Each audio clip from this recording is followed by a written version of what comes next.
Sehat insya Allah hari ini? Baik, siap semangat jalani puasa ya? Baik, saya mau bertanya sebentar. Ini tiap tahun kita dengar Ramadan, Ramadan, Ramadan. Apa artinya Ramadan? Puasa.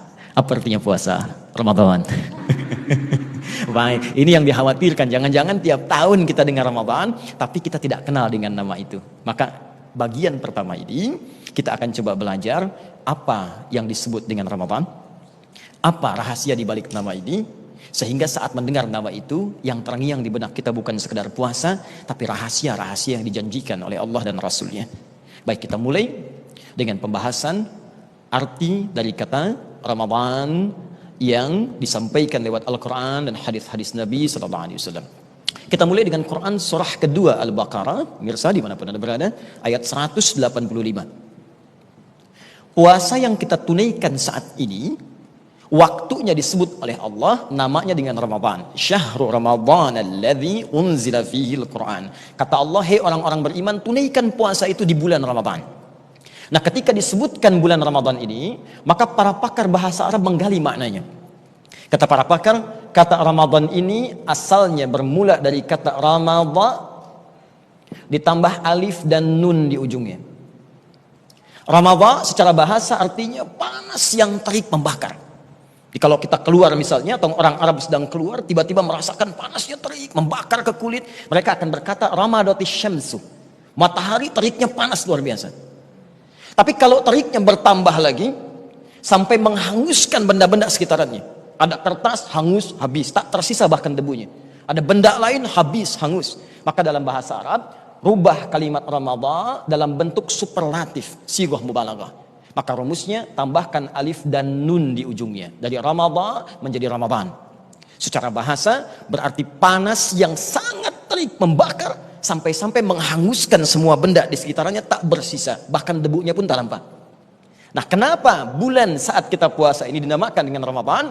Kata para pakar bahasa, pakar hadis, pakar Al-Quran, meneliti ayat dan hadis-hadis Nabi menyimpulkan bahwa diberi nama dengan Ramadan seakan-akan Allah memberikan pesan kepada kita bahwa khusus di bulan ini Allah akan membakar, menghanguskan semua dosa yang pernah kita kerjakan dari mulai balik sampai tiba kita di waktu ini.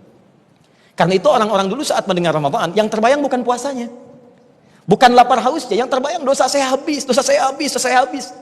Dan hal pertama yang paling didambakan oleh seorang hamba dari Allah itu bukan dunia, tapi ampunan dari semua dosa yang pernah dikerjakan. Saya mau tanya sebentar, ada yang tidak punya dosa di sini? Boleh angkat tangan? Yang sedikit dosanya?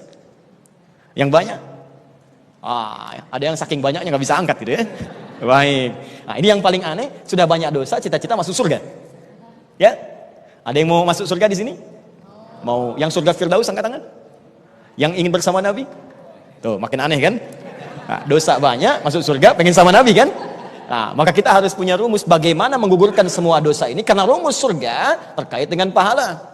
Dosa menggugurkan pahala. Jika Anda ingin masuk ke dalam surganya, maka gugurkan semua dosa-dosa itu. Maka Allah datangkan Ramadan untuk menggugurkan semua dosa yang pernah kita kerjakan. Muncullah kemudian hadis dari Nabi menerangkan tentang makna yang kita bahas tadi, terdapat di Al-Bukhari. Nomor hadis 37 sampai 38. 37 berlaku di malamnya, 38 berlaku di siangnya. Saya bacakan hadisnya, kemudian kita diskusi sejenak. Perhatikan kalimatnya. Man shoma Ramadhana. Siapa yang mampu berpuasa di bulan Ramadan. Ramadan saja kalimat itu disebutkan.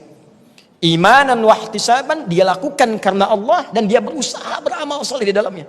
Ghufira lahu ma taqaddama min dzambi.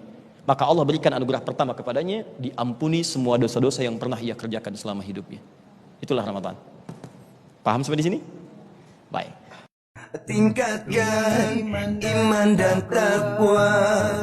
Ramadan bulan mulia, sambutlah dengan bahagia. Marhaban ya Ramadan.